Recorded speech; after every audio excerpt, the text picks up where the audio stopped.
Apa pengertian daripada sakaratul maut dalam pandangan Islam? Kapan seorang itu dikatakan dalam kondisi sakaratul maut?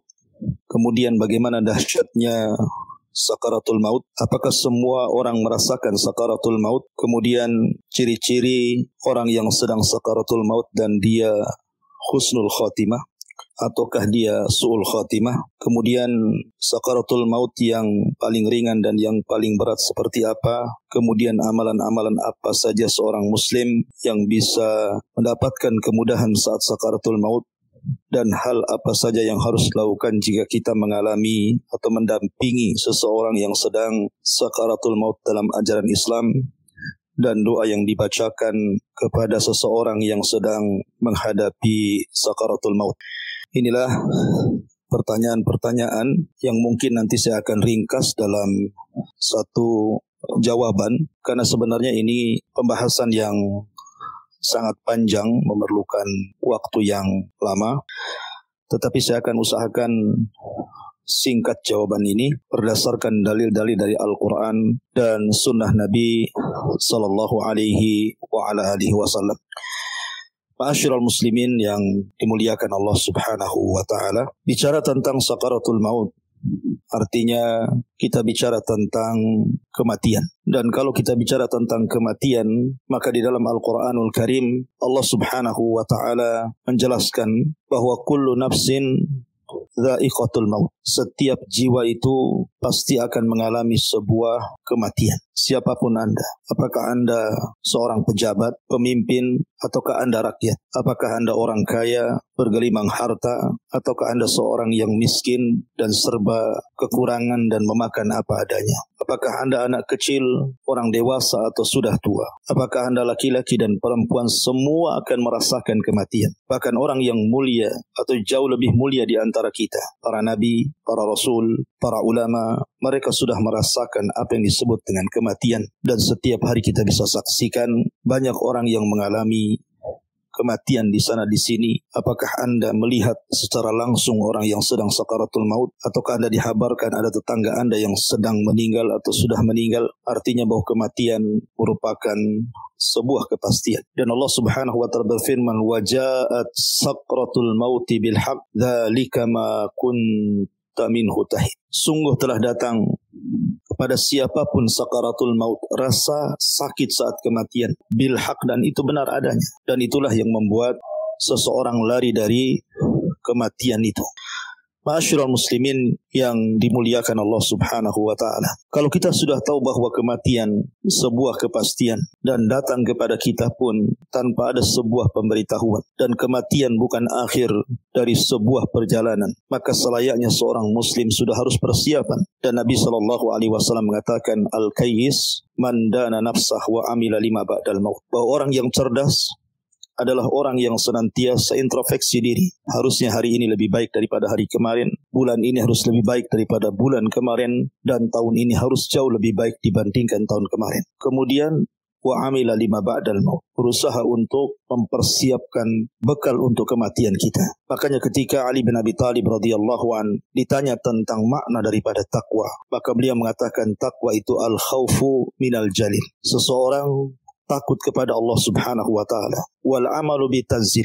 Seseorang berusaha untuk mengamalkan apapun yang diperintah Allah Subhanahu wa Ta'ala. Wal qana'atu bil qalil. Seseorang berusaha untuk qana'ah, merasa cukup dari pemberian Allah Subhanahu wa Ta'ala, kecil ataupun besar. Kemudian wal isti'dad li yaumir rahil, dan berusaha untuk mempersiapkan hari di mana kita akan kembali kepada Allah Subhanahu wa Ta'ala, mempertanggungjawabkan semua apa yang sudah kita lakukan di dunia.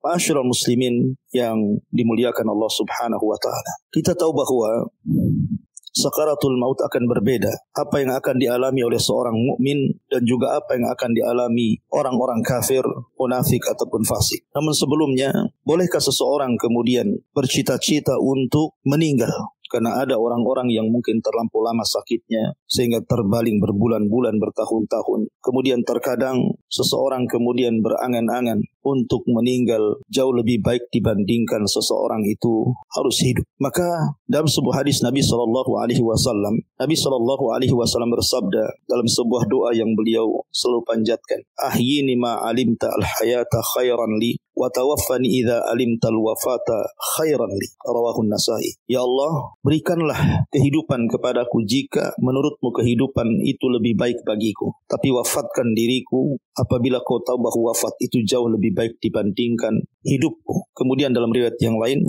Nabi Shallallahu Alaihi Wasallam juga mengatakan apabila seseorang sudah tidak tahan hidup karena sebuah fitnah ataupun sakit atau apa yang menghalangi dia untuk lebih baik mati dibandingkan hidup, maka Nabi Shallallahu Alaihi Wasallam mengajarkan doa, Allahumma ahyini ma kanatil hayatu khairan li, wa tawaffani idza kanatil wafatu khairan li. Ya Allah, hidupkan diriku jika kehidupan itu lebih baik bagiku, dan wafatkan diriku jika wafat itu jauh lebih baik dibandingkan diriku. Artinya ini hal kalau harus memang terpaksa seseorang itu karena sudah tidak tahan hidup, mungkin karena sakit yang berkepanjangan, atau mungkin karena fitnah yang tidak bisa ia hadapi, seperti yang terjadi kepada Umar bin Khattab radhiyallahu an ketika dihadapkan dengan fitnah kekuasaan, maka dia pun berdoa seperti apa yang diajarkan Nabi Shallallahu Alaihi Wasallam, doa seperti ini. Atau sesuatu yang terjadi kepada Zainab ketika dihadapkan kepadanya fitnah harta yang begitu banyak, dia takut kalau seandainya harta itu memfitnah dirinya, maka dia pun berdoa seperti doa yang diajarkan Nabi Shallallahu Alaihi Wasallam. Artinya boleh seseorang berdoa agar seseorang itu diwafatkan, dan juga seseorang itu meminta agar dipanjangkan usianya kalau memang seandainya kehidupan itu lebih baik, atau kalaulah seandainya kematian itu lebih baik, sehingga berdoalah kepada Allah Subhanahu wa taala dengan doa yang diajarkan Nabi sallallahu alaihi wasallam. Ma'asyiral muslimin yang dimuliakan Allah Subhanahu wa taala, bagi seorang mukmin, saya katakan di awal bahwa akan berbeda dengan perbedaan yang sangat jauh dengan kematian seorang kafir. Perhatikan ketika Allah Subhanahu wa taala mengkisahkan tentang kaum Fir'aun, Allah Subhanahu wa taala mengatakan, kam taraku min jannati wa uyun wa zuru'i wa maqamin karim wa na'matin kanu fiha fakihin kadzalika awrathnaha qauman akharin. Dalam surah Ad-Dukhan ayat 25 sampai 28 Allah mengatakan, berapa banyak mereka kaum Fir'aun dan kaumnya yang meninggalkan istana-istana dan kenikmatan-kenikmatan mata air, kemudian ladang-ladang dan tempat-tempat yang sangat mulia, dan kenikmatan yang Allah Subhanahu wa taala anugerahkan yang mereka kehendaki. Tetapi Allah Subhanahu wa taala tenggelamkan Fir'aun dan seluruh bala tentaranya. Kemudian kenikmatan dunia, kadzalika awrathnaha liqauman akharin, begitulah kami wariskan kehidupan yang mereka tinggalkan kepada kaum yang lain. Artinya bahwa orang-orang seperti Fir'aun dan bala tentaranya yang kufur, mereka merasa bahwa mereka tidak akan meninggal, tidak akan mati. Akan tetapi semua manusia harus mati. Semua manusia harus meninggalkan dunia. Lihat apa yang terjadi. Kemegahan dunia mereka tinggalkan, kemegahan nikmat mereka tinggalkan, dan mereka wariskan kepada umat setelahnya. Begitulah kematian. Dan hakikat kehidupan itu at-tajmi' wa tafriq. Kita kumpulkan harta, setelah itu kita tinggalkan. Betapa banyak orang yang semasa muda dia menghabiskan waktunya hanya mencari dunia, tapi setelah tua dunia sudah diraihnya, tiba-tiba dia tinggalkan karena kematiannya. Kemana harta ini? Harta ini justru diwariskan terkadang oleh orang-orang yang tidak bermanfaat sama sekali bagi pewarisnya. Na'udzubillah. Di sini Allah Subhanahu wa taala contohkan Fir'aun. Makanya kenapa Nabi sallallahu alaihi wasallam mengatakan, "Man ahabba liqa Allah, ahabba Allahu liqa'ah. Wa man kariha liqa Allah, kariha Allahu liqa'ah." Barang siapa yang cinta berjumpa dengan Allah, Allah cinta berjumpa dengan dia. Barang siapa yang benci berjumpa dengan Allah, maka ia akan dibenci perjumpaannya dengan Allah Subhanahu wa taala. Maknanya, siapa yang cinta berjumpa dengan Allah, karena ketika di masa kehidupan dunia dia investasikan semua kekayaannya untuk akhirat. Dengan hartanya dia bangun masjid supaya membangun istana di surga. Dengan kekayaannya dia membangun sarana-sarana pendidikan dakwah. Dengan kekayaannya dia memberikan sedekah kepada fuqara wal masakin, dan juga sayang dengan anak-anak yatim, membantu keluarganya dalam rangka silaturahim, dan begitu seterusnya. Sehingga walaupun dia habiskan seluruh harta kekayaannya di dunia, tapi harapannya mendapatkan ganti yang lebih baik di akhirat. Maka orang yang seperti ini saat detik-detik sakaratul maut akan cinta berjumpa dengan Allah, dan Allah pun akan cinta berjumpa dengan dia. Tapi siapa yang kehidupan dunianya dihabiskan hanya untuk berpoya-poya, bermaksiat kepada Allah Subhanahu wa taala. Dia bangun dengan kekayaannya istana di dunia, tanah-tanah luas di dunia. Dia kumpulkan uangnya di ATM dan bank-bank yang terkadang tidak ada manfaatnya, hanya disimpan saja. Maka saat detik-detik wafatnya, dia tidak punya tabungan untuk akhiratnya. Dia tidak punya istana di sorga, dia tidak punya kebun di sorga, dia tidak punya kenikmatan di sorga. Maka ketika itu dia sangat membenci berjumpa dengan Allah karena harus meninggalkan kekayaannya di dunia. Maka ketika seperti itulah Allah akan benci berjumpa dengan dia. Kematian bagi seorang mukmin adalah istirahat baginya. Bagaimana Allah Subhanahu wa taala ketika berfirman di dalam Al-Qur'an, "Fama bakat alaihimus sama wal ardu wa ma kanu munzarib." Kematian Fir'aun dan bala tentaranya tidak membuat nangis langit dan bumi, dan mereka sedang menunggu apa yang mereka janjikan kepada yang Allah berikan kepada mereka, yang mereka tunggu-tunggu, berupa ditenggelamkannya mereka di Laut Merah, dan mereka tenggelam dalam kondisi kekufuran. Sebagian para ulama mengatakan seperti Imam Mujahid, "Innas sama wal arda yabkiyani 'alal mu'min." Sesungguhnya langit dan bumi itu akan menangis saat kematian seorang mukmin, sebagaimana langit dan bumi tidak akan menangis karena kematian orang kafir seperti Fir'aun dan juga bala tentaranya. Hal yang sama dikemukakan oleh Abdullah ibn Abbas radhiyallahu anhuma. Sesungguhnya langit menangis, bumi menangis karena kematian seorang mukmin. Makanya Hasan al-Basri rahimahullahu taala mengatakan, "Al-mautu rihanatul mu'min." Bahwa kematian itu merupakan istirahat bagi seorang mukmin. Dan Al-Imam Malik Ibn Maghul telah mengatakan, "Balaghani anna awwala sururin yadkhulu 'alal mu'min al-mautu lima yara min karamatillahi wa thawabihi." Kata Malik Ibn Maghul, dia mengatakan rahimahullahu taala, telah sampai kepadaku bahwa awal kebahagiaan yang masuk kepada seseorang yang beriman kepada Allah adalah kematiannya, karena dia melihat karamah Allah, kemuliaan Allah akan diberikan kepadanya, dan pahala Allah Subhanahu wa taala juga akan diberikan kepadanya. Makanya Sufyan Ats-Tsauri rahimahullahu taala mengatakan, "Al-mautu rahatul 'abidin," bahwa kematian itu istirahat bagi orang-orang yang ahli beribadah kepada Allah Subhanahu wa taala. Dari sini Imam Bukhari dan Muslim meriwayatkan dari Abi Qatadah Ibn Rib'i Al-Ansari radhiyallahu anhu, ketika dia bersama Nabi sallallahu alaihi wasallam, kemudian marra alaihi janazah. Tiba-tiba ada jenazah lewat, maka Nabi sallallahu alaihi wasallam mengatakan, mustarih minhu. Kemudian dia bertanya kepada Nabi sallallahu alaihi wasallam, "Wa mal mustarih ya Rasulullah?" Apa yang Anda maksudkan mustarih? Mustarih itu artinya istirahat. Maka kata Nabi sallallahu alaihi wasallam, "Al-'abdul mu'min mustarihun min nasabid dunya wa adzaha ila rahmatillahi." Di mana seorang mukmin akan istirahat dari lelah letihnya kehidupan dunia dan juga hal-hal yang menyakitkan di kehidupan dunia, ila rahmatillah, karena dia akan mendapatkan kasih sayang dan rahmat Allah Subhanahu wa taala. Kemudian Rasul mengatakan, "Wal abdul fajir yastarihu minhul ibad wal bilad wasyajar wad dawab." Adapun kematian orang fajir, orang fasik, orang munafik, orang kafir, maka justru yang beristirahat adalah hamba-hamba yang masih hidup. Negeri-negeri akan aman, pohon-pohon akan aman, dan binatang-binatang akan aman.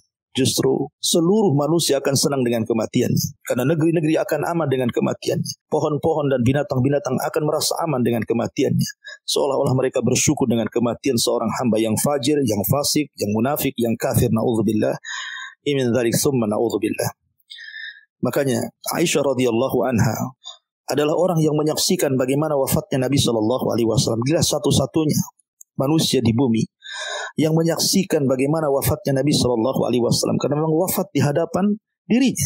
Sampai-sampai Ummul Mukminin radhiyallahu mengatakan, "Ma aghba ahadan bihauni mautin ba'da alladhi ra'aituhu min shiddati mauti Rasulillah sallallahu alaihi wasallam." Dia mengatakan seseorang tidak mungkin mau mengalami kematian. Seseorang tidak mungkin mau mengalami kematian, kecuali, kata Aisyah radhiyallahu anha, kecuali setelah aku melihat min shiddati mauti Rasulillah, bagaimana dahsyatnya kematian Nabi sallallahu alaihi wasallam. Artinya bahwa Aisyah radhiyallahu anha seolah-olah kalau memang kematian seperti yang dilihat oleh dirinya dari kematian Nabi sallallahu alaihi wasallam yang walaupun dahsyat tapi nampak tenang, nampak senang, tentu dia ingin meninggal seperti meninggalnya Nabi sallallahu alaihi wasallam. Tapi apakah seorang muslim sama dengan orang kafir juga akan mengalami sakaratul maut? Ma'asyiral muslimin yang dimuliakan Allah Subhanahu wa taala.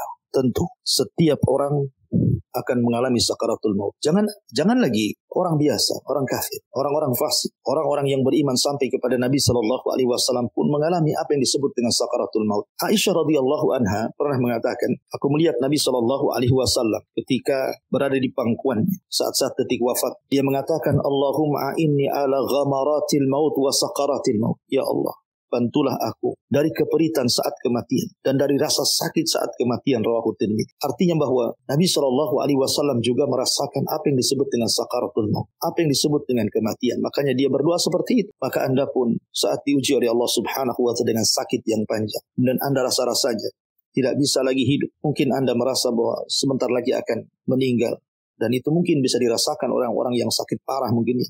Walaupun sekali lagi bahwa sakit parah itu juga bukan tanda dari kematian. Betapa banyak orang yang sakit parah kemudian sehat lagi. Tapi umumnya orang-orang yang dalam kondisi seperti itu biasanya sudah dekat dengan kematiannya. Maka berdoalah kepada Allah Subhanahu Wa Taala dengan doa, Allahumma inni ala ghamaratil maut wa sakaratil maut. Ya Allah, bantulah aku untuk menghadapi rasa sakit kematian, rasa keperitan saat kematian. Karena itu pula yang dirasakan Nabi sallallahu alaihi wasallam. Ma'asyiral muslimin yang dimuliakan Allah Subhanahu wa taala. Tetapi tentu berbeda alasannya seorang mukmin mengalami sakaratul maut dengan seorang kafir fasik yang mengalami sakaratul maut. Abi Sa'id Al-Khudri radhiyallahu anhu diriwayatkan oleh Imam Hakim dalam Mustadraknya. Jadi suatu ketika dia masuk menghadap Nabi sallallahu alaihi wasallam. Kemudian dia mengatakan di hadapan Nabi sallallahu alaihi wasallam, "Ma ashadda harhamaka ya Rasulullah." Betapa dahsyatnya demam yang kualami wahai Rasul sallallahu alaihi wasallam. Maka Nabi SAW mengatakan, inna kadzalika yushaddid alaina al-bala wa yudha'af lana al-ajru. Dia mengatakan, sesungguhnya demikianlah bala ujian sangat berat kepada kami para nabi. Tetapi itu semua agar Allah Subhanahu wa taala melipat gandakan pahala untukku. Maknanya bahwa seorang mukmin apabila mengalami rasa sakit saat kematian, ketahuilah rasa sakit itu akhir dari penderitaan dan boleh juga akhir daripada pengguguran dosa yang pernah dia lakukan selama kehidupannya. Tetapi sakitnya orang-orang kafir boleh jadi itu sebuah awal pertanda bahwa itulah muqaddimah azab yang Allah Subhanahu wa taala berikan sebelum kematiannya, naudzubillah. Sebelum di sana ada azab kubur, sebelum di sana ada azabul akbar, neraka jahanam, naudzubillah min dzalik. Ma'asyiral muslimin yang dimuliakan Allah Subhanahu wa taala. Allah Subhanahu wa taala berfirman di dalam Al-Qur'anul Karim, kalla idza balagatit taraq wa qila man ra wa dhanna annahu al-fira wal tafatis saqu bis-saq ila rabbika yauma idinil masaq. Sekali-kali jangan apabila nafas seseorang telah mendesak sampai ke tenggorokan dan dikatakan kepadanya siapa yang bisa menyembuhkannya, wa qila man ra, siapa yang akan bisa menyembuhkan orang yang nyawanya sudah di kerongkongan? Tidak ada. Karena kematian itu idza jaa ajaluhu la yastakhiruna sa'atan wa la yastaqdimun. Apabila datang waktunya tidak mungkin mundur, tidak mungkin maju, pas waktunya. Karena bagaimanapun al-hadaru la yamna'ul qadar. Anda menghindar dari kematian tidak mencegah takdir kematian. Kematian itu pasti akan mengejar kita. Aina ma takunu yudrikumul maut walau kuntum fi burujin musayyadah. Dimanapun Anda berada, kematian itu akan mengejar kalian walaupun kalian di balik benteng yang sangat kokoh sekalipun, tetap kematian itu akan datang dan sampai kepada kita. Karena kematian itu tidak bisa ditolak. Al-hadaru la yamna'ul qadar. Menghindar dari kematian itu tidak mencegah takdir kematian. Oleh karena itulah apabila sampai nyawa di tenggorokan, tidak ada yang bisa mengembalikan nyawa itu ke dalam badannya. Karena bagaimanapun kematian itu sebuah takdir yang sudah digariskan oleh Allah Subhanahu wa taala. Tapi seorang mukmin tentunya ingin mendapatkan kematian yang husnul khatimah. Tidak mau mereka meninggal di atas su'ul khatimah. Lalu kapan seseorang dikatakan sedang sakaratul maut? Tentu kalau kita melihat pada dunia medis tentunya ya. Karena mungkin dalam beberapa riwayat hadis-hadis Nabi SAW tidak dijelaskan secara detail tentang alamat kapan seorang itu sedang sakarat maut dan akan dicabut nyawanya. Ada yang mengatakan ini dalam menurut penelitian medis saja ya, bahwa orang yang sedang sakaratul maut ketika nafas semakin berat. Ketika nafas semakin berat. Ya, itu pun diisyaratkan, diungkapkan dalam surah Al-Qiyamah. Bisa Anda lihat pada surah Al-Qiyamah ayat 26 sampai 30 gitu ya. Tadi bagaimana Allah Subhanahu wa taala menjelaskan tentang kondisi beratnya orang yang sedang sakaratul maut di mana nafasnya semakin berat, kemudian mengalami kelelahan yang luar biasa gitu ya. Kelelahan yang luar biasa sebagaimana hadis Nabi Shallallahu Alaihi Aisyah radhiyallahu anha menceritakan bagaimana lemahnya Nabi Shallallahu Alaihi Wasallam saat sakaratul maut. Kemudian terkadang ada tanda berupa keringat di dahi. Berdasarkan hadis Ibn Buraidah dari bapaknya menceritakan bagaimana Nabi Shallallahu Alaihi Wasallam mengatakan mautul mu'min di arakil jabin. Terkadang dilihat dari tanda-tandanya ada keringat di dahinya. Ataupun ada beberapa tanda yang lain, ya, yang juga oleh ahli medis mungkin dijelaskan juga kan, seperti rasa dingin yang dirasakan mulai dari kaki, ya, kemudian jari jemari dan begitu seterusnya, ya. Atau terkadang dia merasa tidak betah di dalam tempat tidurnya kalau dia sakit, rasa-rasanya ingin pergi kemana, dia berteriak-teriak, naudzubillah gitu ya. Tapi yang jelas bahwa yang merasakan dekatnya kematian adalah orang yang akan meninggal. Kita orang hidup tidak bisa melihat secara zahir orang ini akan mati atau tidak, kecuali setelah nafasnya dicabut. Karena juga kematian itu rahasia Allah Subhanahu wa taala. Medis ini hanya meneliti saja, ya. Karena kematian itu adalah hak prerogatif Allah Subhanahu wa taala. Terkadang ada orang yang sudah disangka mati rupanya hidup lagi. Itu kuasa Allah Subhanahu wa taala, bukan kuasa dokter atau kuasa siapapun. Karena sekali lagi kematian itu rahasia Allah Subhanahu wa taala yang Allah rahasiakan kepada hamba-hambanya. Kita ini hanya berdoa kepada Allah Subhanahu wa taala semoga Allah Subhanahu wa taala memberikan usia yang panjang, tetapi Allah berkahi usia kita. Kalaupun memang Allah Subhanahu wa taala takdirkan dengan kematian kita, tentu kita hanya mengharap kita ini meninggal dalam posisi husnul khatimah. Lalu apa tanda-tandanya seseorang itu meninggal dalam husnul khatimah? Ada yang mengatakan bahwa apabila seseorang itu di atas ibadah, di atas ketaatan kepada Allah Azza wa Jalla dan terus berdoa kepada Allah agar dia diwafatkan dalam kondisi husnul khatimah. Terkadang Allah Subhanahu wa taala wafatkan dia meninggal pada hari Jumat. Berdasarkan hadis Nabi sallallahu alaihi wasallam min Muslim, yamutu yaumal jum'ah aw lailatal jum'ah illa waqahu Allahu fitnatal qabri. Tidakkah seorang mukmin meninggal di hari Jumat atau pada malam hari Jumat kecuali Allah Subhanahu wa taala akan menjaganya dari fitnah kubur. Kemudian yang kedua, meninggal karena penyakit yang berhubungan dengan perut. Nabi sallallahu alaihi wasallam mengatakan man mata fil batni fahuwa syahid. Barang siapa yang mati karena sakit perut, maka dia dikategorikan syahid. Atau meninggal karena tenggelam. Karena Rasul mengatakan asyuhadau khamsah, bahwa orang-orang yang mati syahid itu ada 5 kelompok. Al-mat'un, kemudian wal mabtun, kemudian wal gharaqu wa sahibul hadmi wasyahidu fi sabilillah. Kata Nabi sallallahu alaihi wasallam, orang yang mati syahid itu ada 5.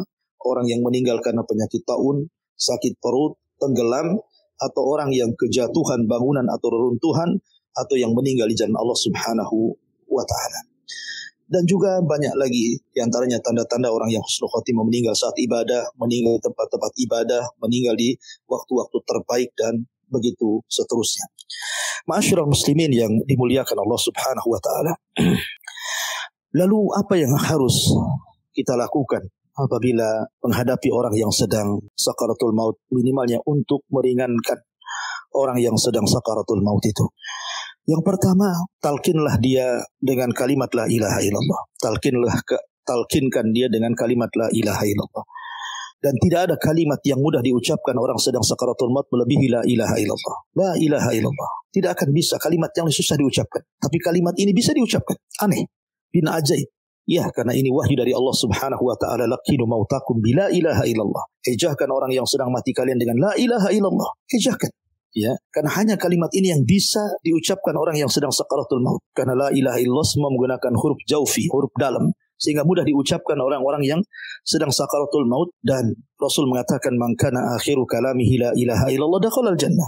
Barang siapa yang akhir ucapannya la ilaha illallah, maka dipastikan dia masuk surga. Karena la ilaha illallah adalah miftahul jannah, kuncinya surga. Maka talkinkan dengan kalimat la ilaha illallah. Yang kedua, bacakan surah Yasin saat detik sakaratul maut. Tentu bagi sebagian ulama yang mensahihkan tentang hadis-hadis yang membacakan surah Yasin, tapi yang melemahkan tidak perlu. Nabi SAW mengatakan, Iqra'u Yasin ala mautikum. Bacakan Yasin kepada orang yang sedang sakaratul maut di antara kalian. Kata ulama fikih, sebab seseorang membacakan surah Yasin saat kematian, saat detik-detik sakaratul maut, adalah mampu meringankan kematiannya. Mampu meringankan kematiannya dan mampu meringankan ruhnya dicabut. Kenapa diantaranya? Karena surah Yasin terkandung padanya isi tauhid. Dijelaskan dalam surah Yasin itu bagaimana tentang tauhid, kemudian al-ma'ad, bagaimana kehidupan setelah kematian, kemudian juga busyra bil jannah. Bagaimana dalam surah Yasin itu juga ada terkandung memberikan kabar gembira dengan sorga. Dan juga bagi orang yang mati di atas tauhid, seperti Allah mengatakan, qila dkhulil jannah qala ya laita qaumi ya'lamun bima ghafara li rabbi wa ja'alani minal mukramin. Ketika Allah menceritakan dalam surah Yasin tentang kisah Ashabu Yasin yang membela para nabinya, kemudian dia harus dirajam oleh kaumnya. Saat detik wafatnya dia dikatakan qila dkhulil jannah, masuklah ke dalam surga. Artinya bagi yang mensahihkan hadis ini silakan baca saat sakaratul maut ya, supaya mudah ruhnya itu keluar. Tapi bagi yang melemahkan hadis ini ya cukup mentalkinkan dengan kalimat la ilaha illallah. Ma'asyiral muslimin yang dimuliakan Allah Subhanahu wa taala. Adapun bagi orang yang sakaratul maut sendiri ya, sebelum dia memarah gitu kan, kalau dia masih bisa mengucapkan kalimat, masih bisa bicara, maka perbanyaklah doa yang diajarkan Nabi sallallahu alaihi wasallam. Allahumma inni ala ghamaratil maut wa sakaratil maut. Ya Allah, mudahkan aku untuk menghadapi keperitan saat sakaratul maut dan sakit yang dihadapi saat sakaratul maut. Dan teruslah jangan lupa basahi lisan kita dengan zikrullah, syukur-syukur membaca Al-Quran. Karena ada satu kisah seorang anak muda yang sangat cinta dengan Al-Quran. Oleh salah seorang syekh diceritakan ketika dia mentalkin orang yang anak muda yang sangat cinta dengan Al-Quran, maka kalimat yang diulang-ulang oleh orang ini adalah suratul Najm. Wa najmi idha hawa ma dhalla sahibukum wa ma baghawa wa ma yantiqu anil hawa in huwa illa wahyun yuha. Ketika sampai kepada ayat wa ma yantiqu anil hawa in huwa illa wahyun yuha, dia pun kemudian meninggal dunia.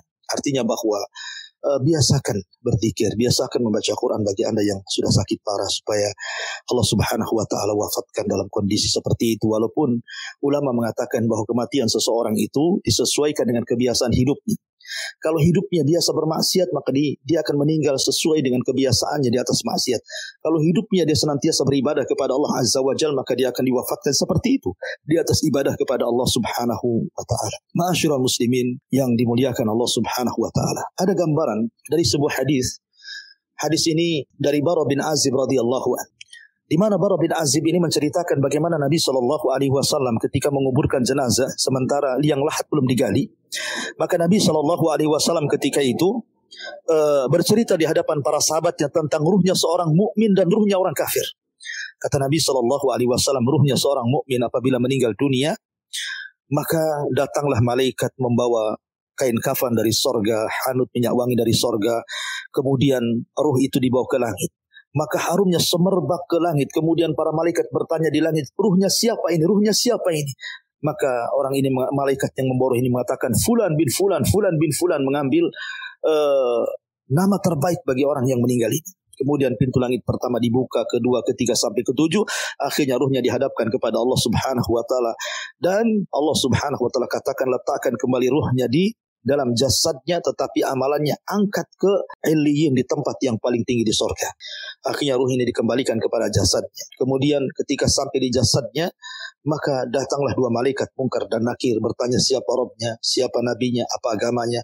Tapi karena dia seorang yang beriman, Allah katakan yusabbitullahu alladhina amanu bil qauli sabit fil hayati dunya wal akhirah.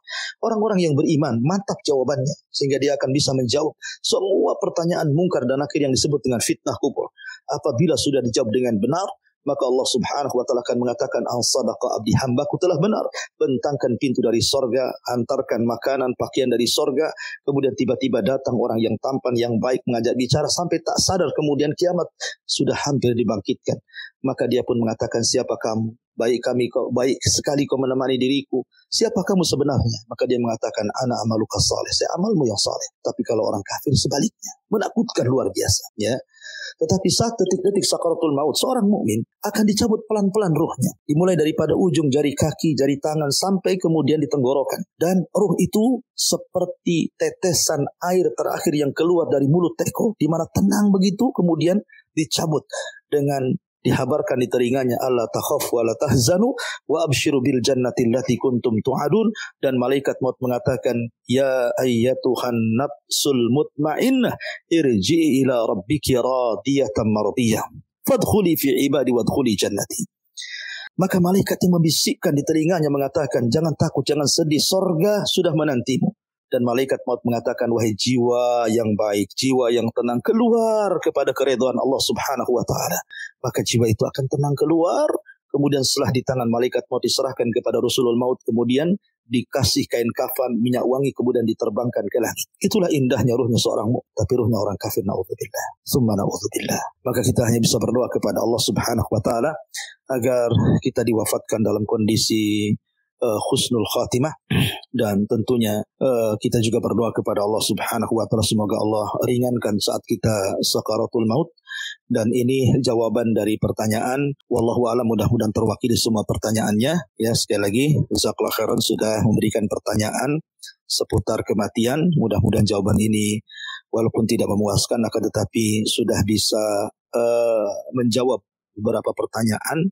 Jadi kalau yang kurang nanti bisa ditambah atau ditanyakan kembali, dengan kesempatan saya akan jawab. Mudah-mudahan Allah mudahkan saya memberikan jawaban, dan kebenaran hanya datang dari Allah Subhanahu wa taala. Adapun kesalahan datang dari diri saya dan dari syaitan. Saya meminta ampun kepada Allah Subhanahu wa taala. Ini yang bisa saya sampaikan. Subhanakallah bihamdika, asyhadu an la ilaha illa anta, astaghfiruka wa atubu ilaik. Allah taala. Assalamualaikum warahmatullahi wabarakatuh.